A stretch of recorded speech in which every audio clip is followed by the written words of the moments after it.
Welcome back to my guys, Tiba. Assalamualaikum warahmatullahi wabarakatuh. Welcome back to my channel, Aiman Vlog. So, hari ini siapa yang masih baru dalam channelku? Namaku Aiman. Jangan lupa like, share, dan subscribe. Oke? So, hari ini aku mau buat satu konten berkaitan tentang pandemik yang melanda kita sekarang, melanda negara kita sekarang. Jadi rasa-rasanya apa pandemik yang melanda kita sekarang? Of course, COVID-19. Apa itu COVID-19? Sebelum aku perjelaskan lebih dalam, kita lihat intro dulu. Oke?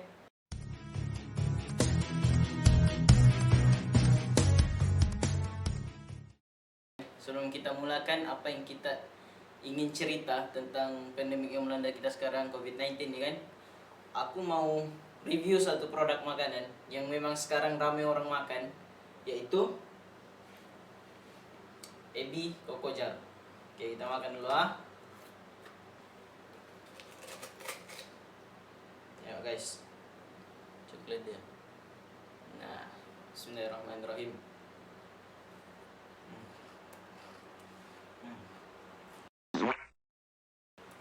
Enggak. Siapa yang mau rasa Ebi Koko Jar tadi itu yang aku makan, nanti aku tulis nomornya di bawah sini ya. Kalau enggak pun kamu tekan cak link di description. Tekan cak link di description. Yang area Sabah boleh di post, yang area Tawau boleh COD. Luar area Sabah boleh di post juga, oke? Oke, seterusnya kita mula apa itu COVID-19. Oke? COVID-19 ialah Coronavirus Disease 19. Oke? Coronavirus Disease 19. Kalau kamu mau tahu, penyakit COVID-19 nih, dia ada kumpulannya juga. Salah satunya MERS-CoV dan SARS-CoV. Dua penyakit nih adalah kumpulan COVID-19, dan ketiga-tiganya penyakit yang berbahaya yang boleh menyebabkan manusia meninggal dunia. Penyakit ini bermula pada tahun 2020 awal tahun. Pada awalnya kita menganggap ia adalah salah satu penyakit yang biasa ya kan. Jadi bila makin lama meningkat jumlah kematian disebabkan penyakit ini, maka bermulalah PKP pada bulan 3 di Malaysia inilah. Tujuan utama aku buat tentang COVID-19 nih, yang berkaitan tentang PKP sekarang nih kan, 2.0 nih. Aku mau buat satu panggilan dengan guru-guruku dan sahabat-sahabatku yang terpilih lah. Yang terpilih. Aku mau tanya dorang tentang pendapat dorang apa itu COVID-19 dan PKP. Apa perbezaan PKP 1.0 dengan 2.0. Oke? So, first kali aku mau call kawan-kawanku. Oke? Orang pertama aku akan call ke classmate-ku di Ipkos, tempat aku belajar sekarang. Jadi kami pun baru kenal. So, kita call dia sekarang, kita tanya pendapat dia tentang pandemik sekarang. Oke? Nih guys. Nama dia ya.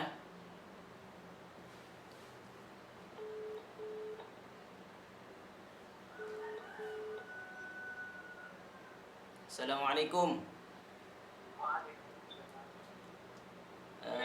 Pik, busy kah?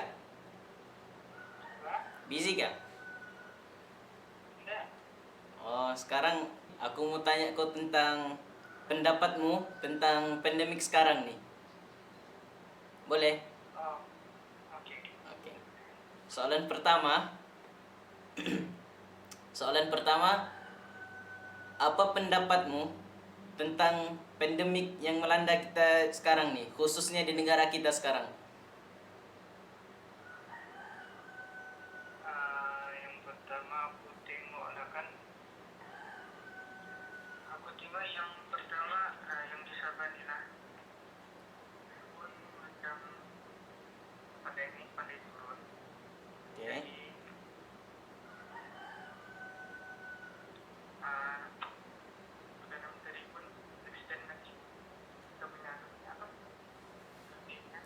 PKP inilah.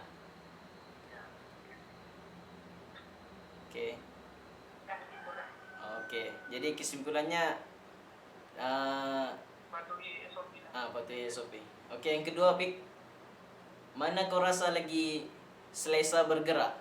PKP 1.0 ataupun PKP 2.0? 1.0 lah. Sebab PKP 1.0 hari itu dia mana?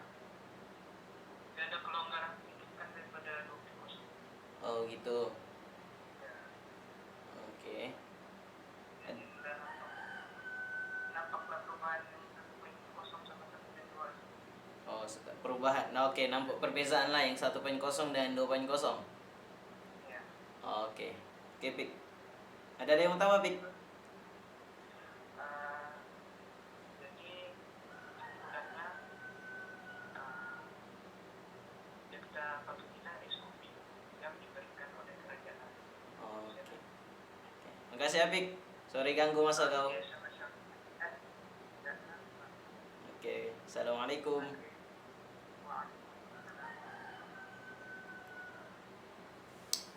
Oke, kita sudah dengar pendapat kawanku yang pertama tadi, yang di Itkos.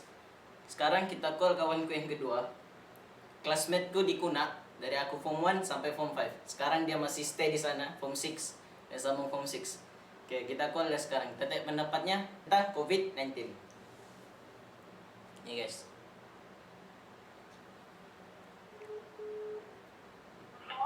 Halo, assalamualaikum. Busy gak? Jadi, aku mau tanya pendapatmu tentang pandemik yang melanda kita sekarang, khususnya negeri kita sendirilah. Oke. Yang pertama, apa pendapatmu tentang penyakit yang melanda negara kita sekarang?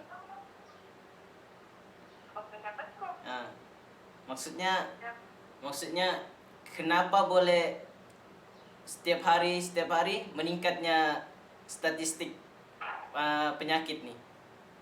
orang tak ikut SOP. Oke. Itu syaklah ulasanmu tentang soalanku tadi.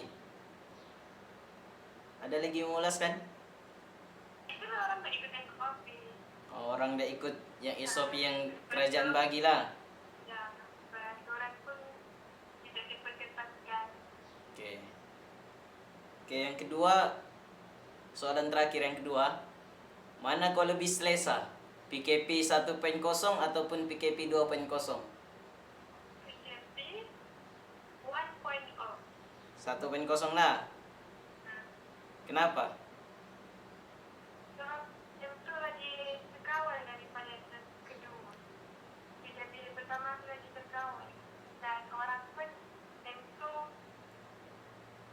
ikut peraturan. Sebab kan penyakit itu kan masih baru yang itu. Sekarang ini macam dengan orang kena COVID itu macam biasa aja. Oh, gitu. Oke. Ada lagi mau tambah? Tidak. Tidak. Oke. Syukron. Oke. Oke, Assalamualaikum. Oke guys, kita sudah dengar penjelasannya tentang COVID-19 sekarang nih kan. Pendapat kawanku yang pertama dan yang kedua sama pandangannya, orang lebih selesa yang pertama. PKP yang pertama dari yang kedua nih. Oke, sekarang kita call seorang lagi pendidikku, guruku di Itkos tuh. Nama dia Ustadz Lasa. Oke, kita call dia ya. Nih guys.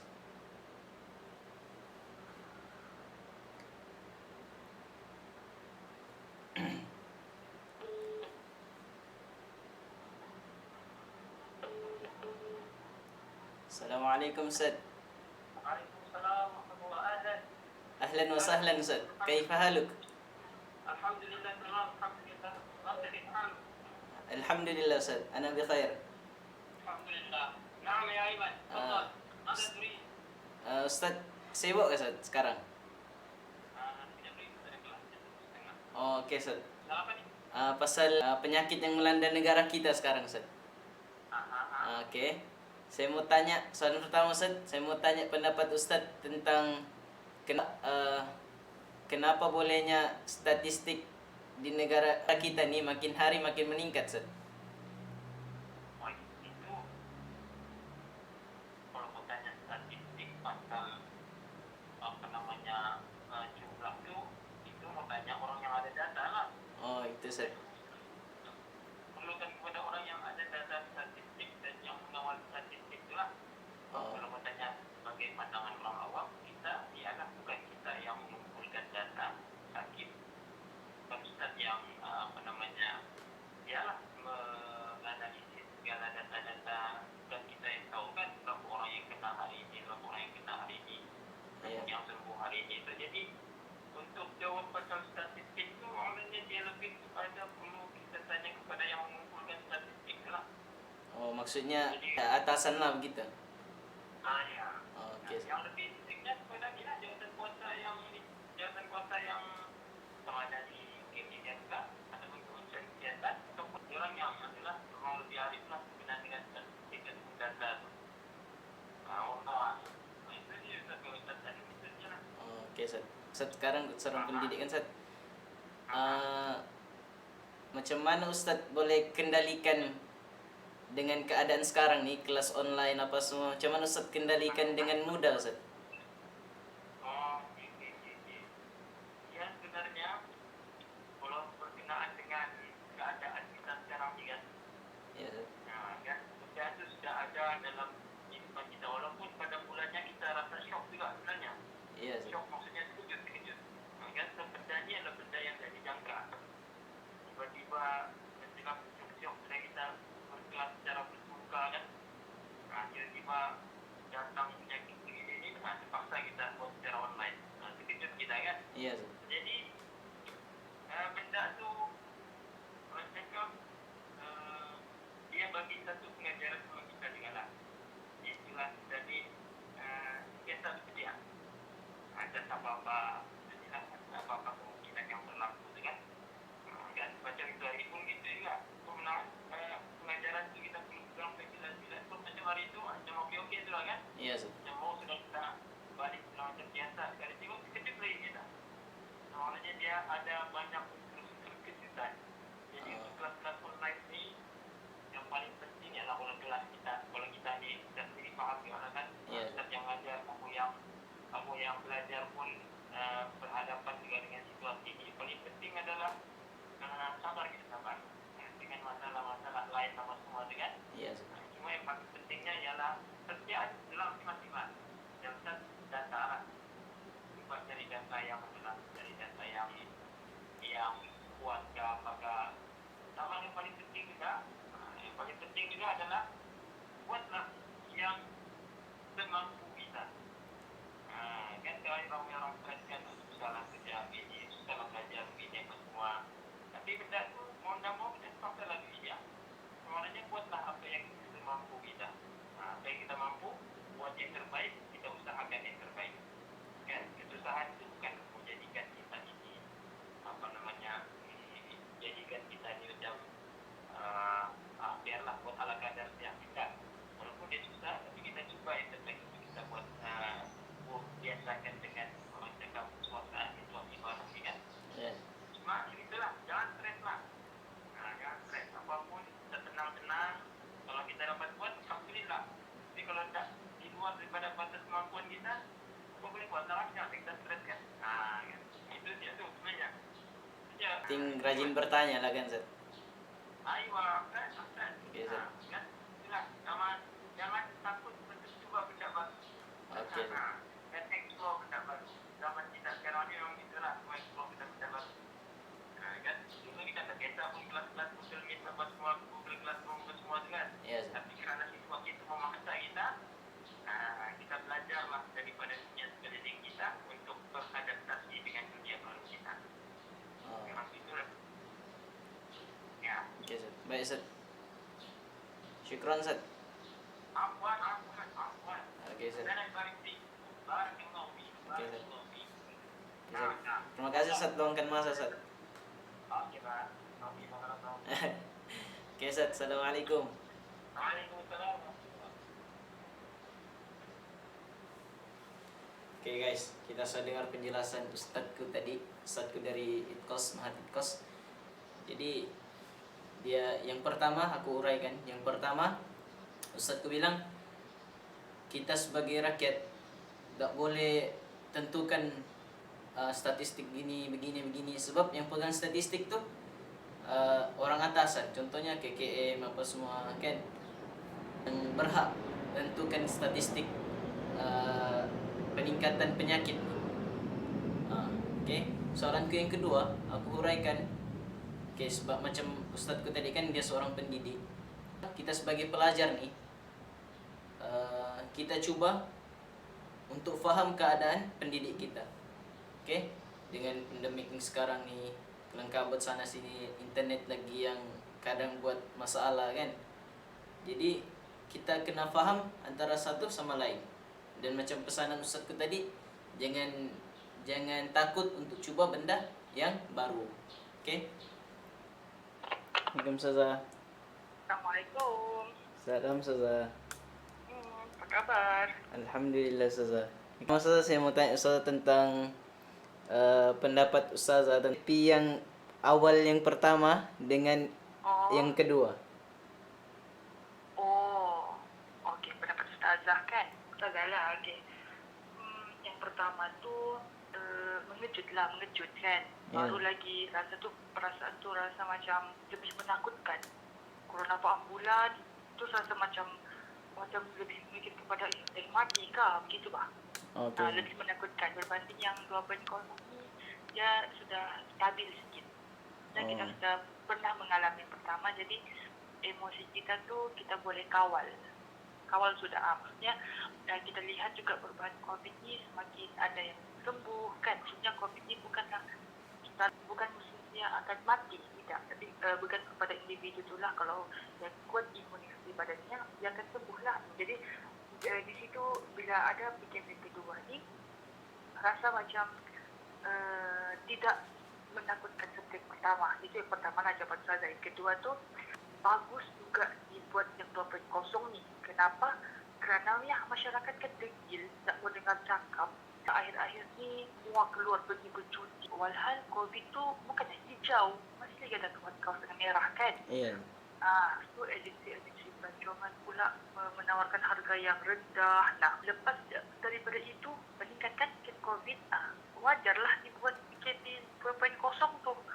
Supaya apa? Supaya tidak berlarutan. Sebab ialah sedangkan SPM pun ditunda sudah, takkan mau juga ke tahun depannya lagi. Maksudnya bagi Ustazah, Ustazah setuju lah PKP dilaksanakan 1.0 dan 2.0. Okey Ustazah. Jadi kiranya Ustazah lebih jurus kepada yang pertama dari yang kedua lah. Yang Ustazah lebih menjurus tu yang pertama lah. Okey. Sebab bayangkan kalau yang pertama tu tidak dilaksanakan, pastilah meningkat drastis kan.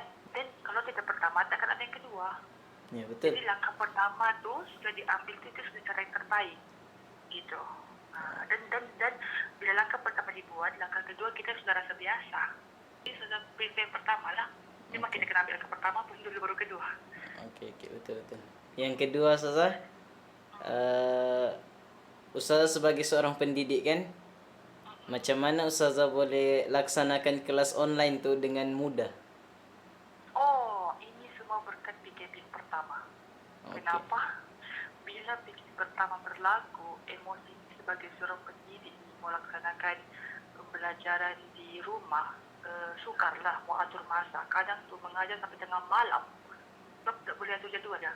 Sampai satu hari pun kerja rasanya. Macam jiwa tu dah cuti, belajar siap. Tapi hari demi hari tu berlangsung, nampak sila kelemahan PDPR ni kan. Yeah. Barulah pendidik ni buat satu jadual untuk di rumah. Jadi taklah belajar tercuti pun mengajar, belajar pun tak stres, belajar sampai tengah malam. Lepas tu guru-guru pun tak stres sebab tak bertumbung jadual. Maksudnya berkat PKP yang pertama tuh sudah dialami susah-susah payahnya dalam PDPR tuh menyebabkan PKP yang 2.0 ini rasa macam lebih teratur. Oke, jadi sudah terbiasa dengan yang pertama lah kan kiranya Ustazah. Sudah terbiasa dengan yang pertama. Oke Ustazah. Normal baru. Oh, betul. Oke, semoga maju jaya. Ya, Ustazah, insyaallah.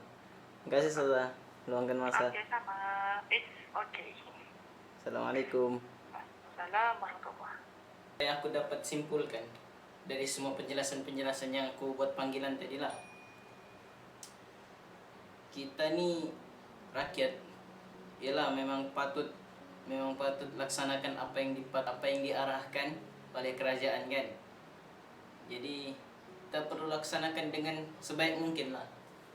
Lagi-lagi dengan sekarang nih ramai orang hilang pekerjaan, ekonomi pun terganggu kan.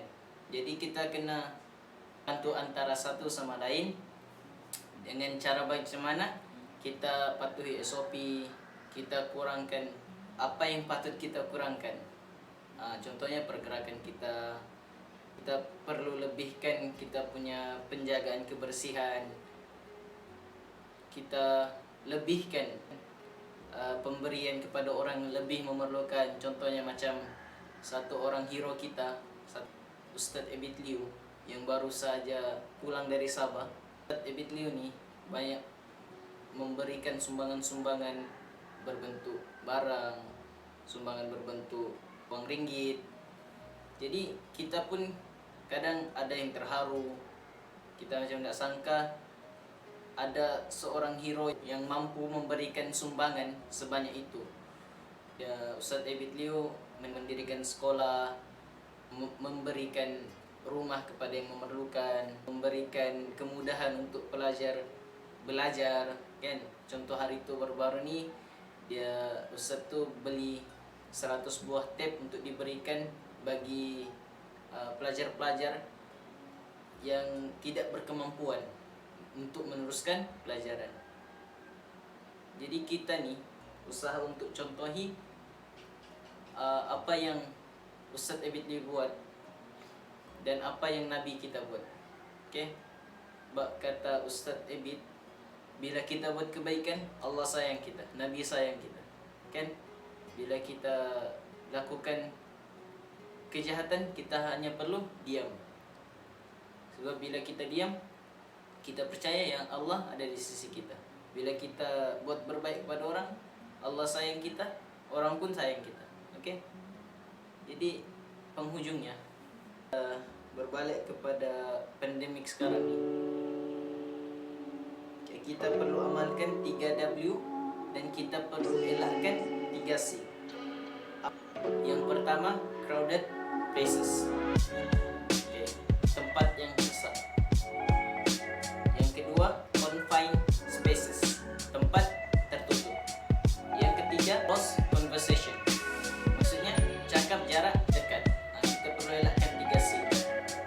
Okay. Yang kita perlu amalkan 3W. Yang pertama, wash, cuci. Yang kedua, wear, pakai, tutup muka. Yang ketiga, warn, amaran, bagi amaran sama orang-orang yang melanggar SOP. Okey.